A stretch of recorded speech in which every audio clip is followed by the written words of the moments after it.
Hi everyone, Martin here from martinsmayhem.co.uk. I hope you're all well. So today I'm going to show you a card I created the other day using the Butterfly Gala stamp set. I have created this card under the challenge even of Pack-a-Punch, so using our punches. So I've used the Butterfly Duet Punch, which you see here, which is just fabulous. And I've coloured in the butterflies with some sponge daubers, which you're all going to see very shortly. I had a few questions in relation to the background, but I'm going to go through that with you. As I said, the stamp set is the Butterfly Gala, which is available in our annual catalogue, and it's just fabulous. I know you guys are probably sick to death of seeing this stamp set because I use it so much, but it's amazing. So shall we get started? So let's move our example up into the corner. So you're going to need, excuse me, it's very warm and my throat's a bit dry. Sorry. So you're going to need some cardstock. You're going to need a standard C6 size card in grey granite, and I just have all my cards top folding if they're a standard C6, just purely because that's nicer for me. That's obviously my preference. I have a piece of shimmery white cardstock, which I've only just recently discovered, but can you see that shine? It's super pretty, but what it does do is it takes water really well, so our water and inks work perfectly with this stuff. So this measures 8.5 centimetres by 12.8, and that just gives a 1 centimetre border all the way around, so it has a nice margin. You're going to need a strip of basic black, and that just measures 1 centimetre, and in the end it's going to be 10.5 centimetres just to fit the total width across our card base. I've also got a scrap piece of Whisper White to obviously punch out our butterflies, which this is probably way too big, but it's just a scrap I had to hand. So I am going to start with this piece of shimmery white cardstock. This stuff is fabulous, and I don't know why it took me so long to discover this. It is amazing. Just look at the background effect that you can create, and this is applying it ink with water, and I'm going to show you how now. And the thing is, you can do this. You can achieve this effect with this and an ink pad and an aqua painter. That's all, and you can achieve this amazing effect, and it's just craziness, absolute craziness. So the colour I'm using is Pacific Point, which you probably can't tell because it's a lot lighter, but honestly it's amazing, it's fabulous. So you just want to pinch your ink pad. I'm not, because I've already got quite a lot of ink down.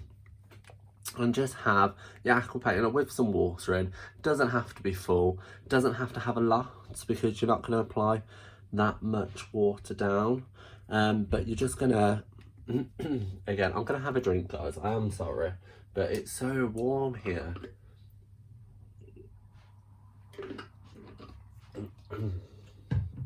And honestly, talking so much is not good for one's health, or throat health anyway. So with your aqua painter, it is wet to the touch, so I'm just going to pick up that ink like so. I'm going to be quite generous with how much ink I'm putting on, because I want a good first spread, and all I'm going to do is apply that down in a fluid washy motion like so. Now, not every card is going to be the same, and that's absolutely fine. Just get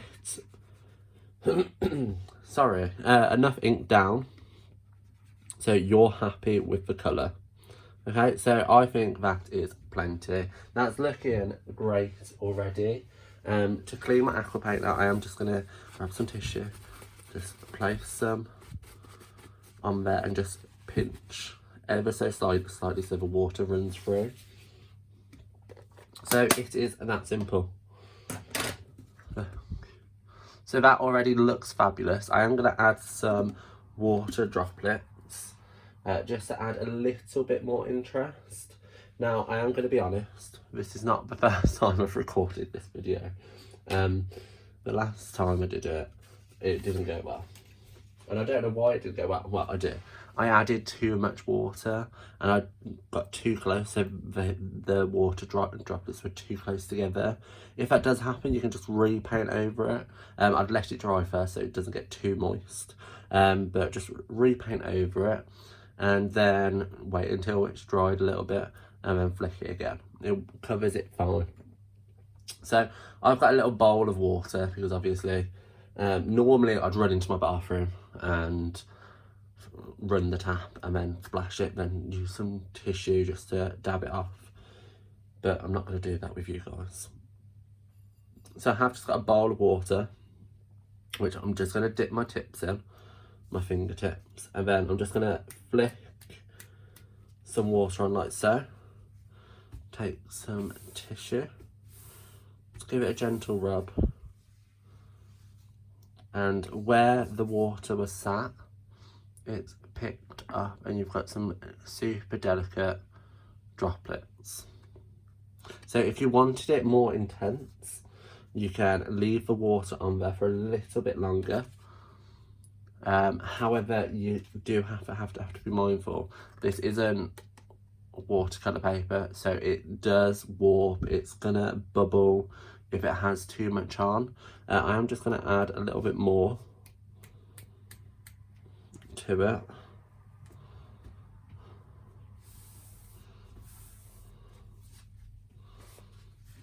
Like so. And I'm happy with that. So I'm just going to leave it as it is. Move the water far away because water does not mix well with paper. So this is just going to dry ever so slightly while we move on to our next step. Now I'm going to do the sentiment next, and then I'm going to come back to this to stamp our little butterflies. So I'm going to put that back there. So I've got my strip of 1 centimetre in height, basic black. And I've got the sentiment, You've Been On My Mind, which is a beautiful stamp set, especially if you haven't seen someone for a while. I kind of know how we're all kind of in isolation and social distancing. So this is perfect just to send to someone. So the strip is longer than I need, and I'm going to cut it down to 10.5 afterwards. But by having it a little bit longer, if I don't get it in the middle perfectly, I've got the ability to move it ever so slightly to the left or to the right to get it in the centre.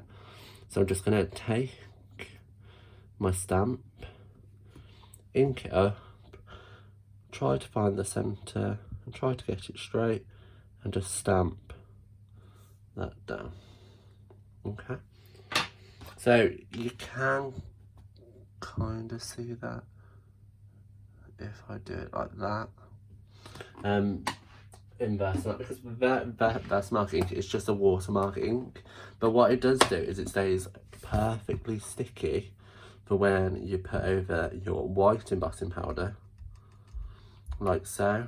And look at that, you can see it perfectly now. So to keep this firm and on there perfectly, you're going to grab your heat tool.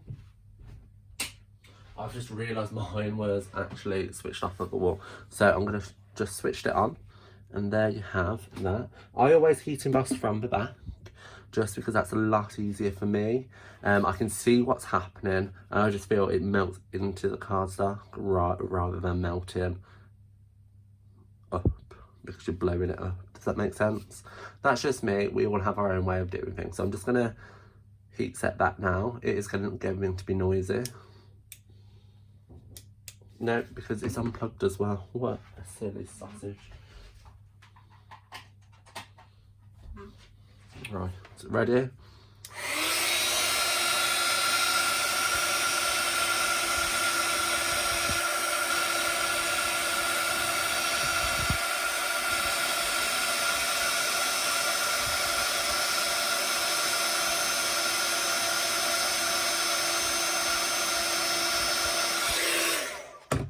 There you go. Just perfect. So with this as well, so somebody asked me on well, they didn't ask me, they said I can never get my embossing right.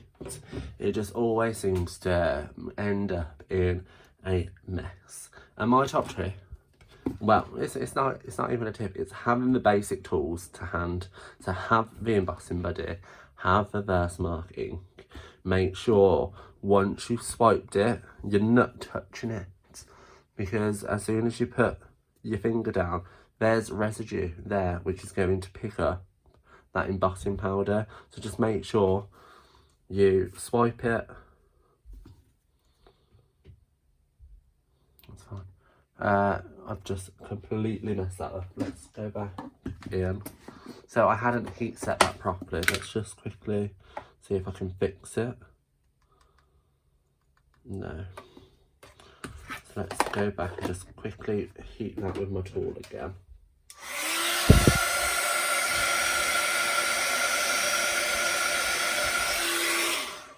There you go, well, that's fine.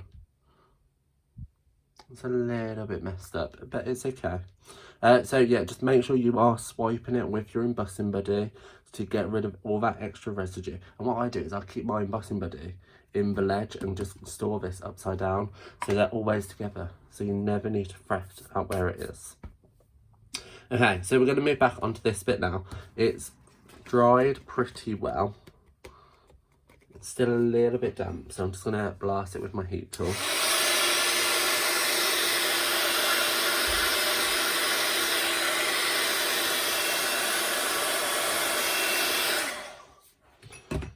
Okay, so that's now perfectly dry.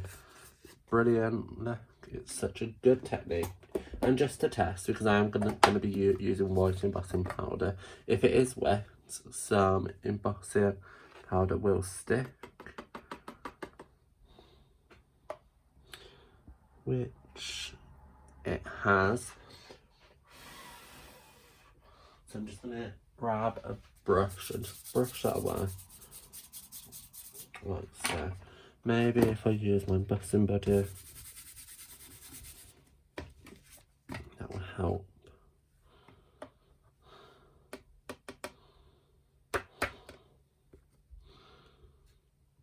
Okay, so that's fine. That's clear. So with this now, you're going to grab that teeny tiny little butterfly, the full body one, not the two-part, and your Versamark ink again. So I'm going to run over this area with my embossing buddy to get rid of all that static. And notice I've got my fingertips here, so I'm going to hold it by this little bottom part. So wipe that down, grab your Versamark, and I'm just going to pop one here and another one up here. And then when you bring this in, again, hold it at the bottom and just sprinkle over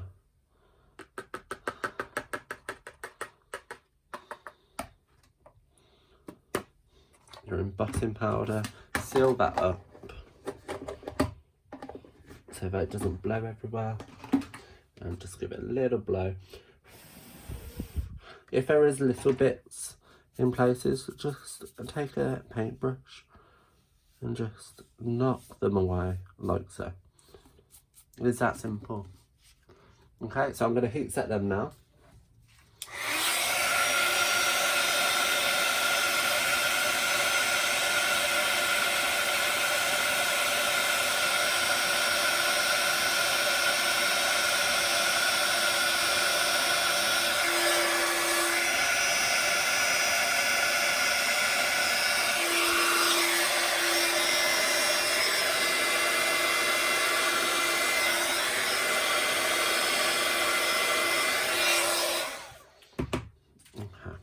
So you can see our cardstock is a little bit warped. So while it's still warm, just move it around your hands like so. And it will help that warping. If your warping is too much, then what I do is I need to grab it out. My Stamparatus. and taking these off. Just lay this down like so. I'm going to put that foam on that like so, and that's going to help flatten it down. You can add more weight to it if you want. It's absolutely fine.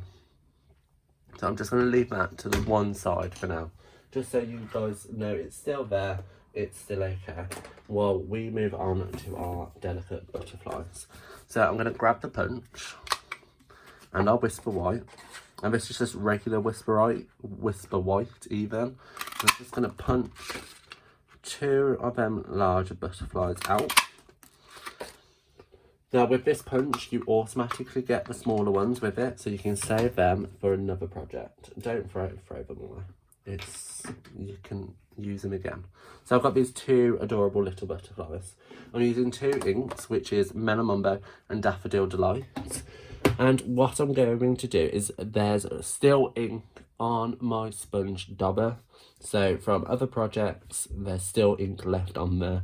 I don't want a dark, intense colour. So by just using the residue, I'm going to add colour.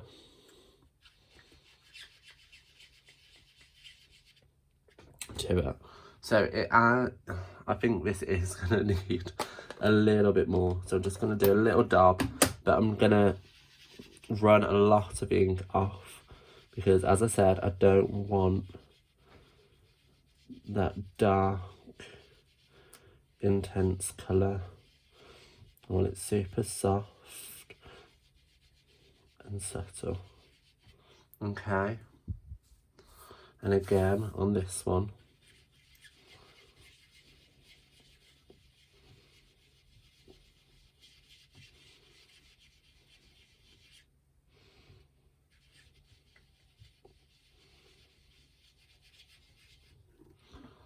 Add a little bit more. I think these have dried out because it's been out overnight. That's still a bit too dark. I'll just blend that out, but it's okay.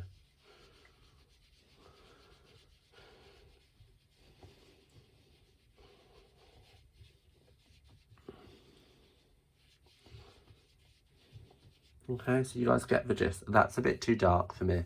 I quite like it a lot softer, but just so they match, I'm gonna add a little bit more ink onto this one, and I'm just adding it in a circular motion with my finger, as you can see. The second colour is Daffodil Delight. Now this one again is pretty dry. I'm just going to pick up some ink and just work that onto it like so, but from the tail end like that. Okay, so you get the really cute gradient colour.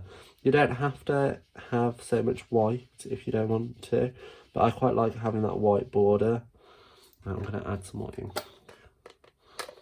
I don't think this is working so well using just the residue because of how warm it is here.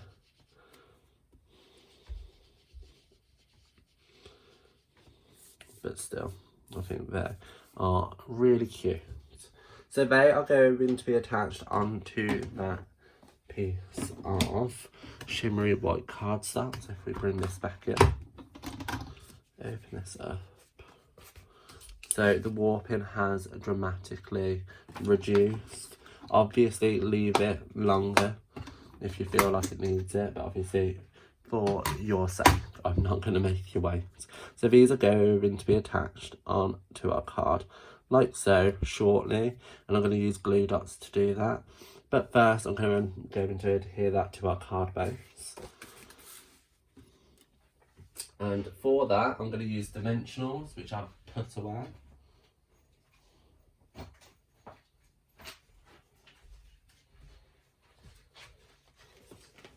So I'm just going to grab some dimensionals and pop these on the back. Now, if you do still have quite a bit of warping, this could be a chance to solve it by just adding a few extra than you normally would.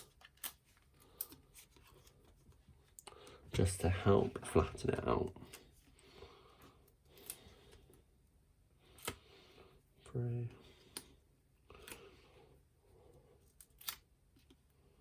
6.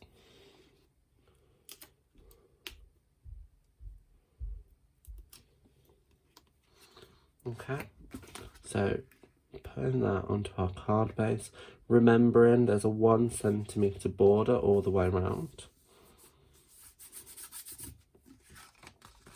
And there you go. So it is still a little bit warped, but that's okay. It will naturally relax. So I'm going to add my sentiment next, so then I know the positioning of my butterflies. For this, I'm going to attach 1 dimensional in the middle of the sentiment, like so. Now this is a good opportunity to use your grid paper, just so you can get this straight and in the middle, like so. Okay, so that's in the middle and I know it's straight. And you can see either side there's that extra. So because there's dimensionals on the base here, I know I need 2 dimensionals in height either end. And I'm just going to take the backs off like so. And grab your take a pick tool and just lift it up, pop it down and under. Okay. So there is a lot of dimension to this, being 2 dimensions high. I personally don't mind that. I don't see an issue, because I'm going to make a card because I like it and the way I want to make it. I'm not going to fret myself with, oh, what's this going to cost me in postage? Personally, that's how I see things. And then all I'm going to do is open this up, turn it round, and using my card base as a guide, just trim off the excess. Okay, so it's that simple. It's really easy.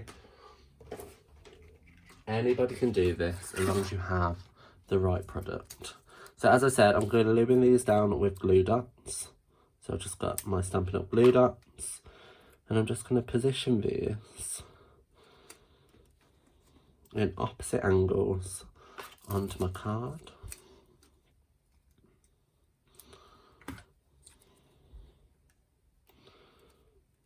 Like so. And then we're going to get a little bit sticky with our multi-purpose adhesive or liquid glue and some of our iridescent sequins. I'm grabbing a seat because I just need to. So I like to lay down my glue as to where I want it first. So I know I want a dab here and a dab here. I want a dab here, a dab here, a dab here and here. Okay, so I'm only going to do half of it. And I'm going to grab a big sequin here, like so. Move that over. And that's going to be matched with a teeny tiny sequin. And I'm using the pink sequins in this, just so it matches with the card. And I think it just stands off and contrasts really well with the Pacific points. So another medium one here. So there's a big one there, so I'm going to use that one for this one. I'm going to use my pointy end just to push that down. Then I need to find a teeny tiny one. If you guys spot one before me, let me know. There. That's going to go there. Okay, so again with the multi-purpose adhesive, I want one here, then I want one here, and another one here. So I'm going to have, there's a big one there, so that's going to go there. And that big one's going to be paired with another little one, which is here. Just grab it the right way.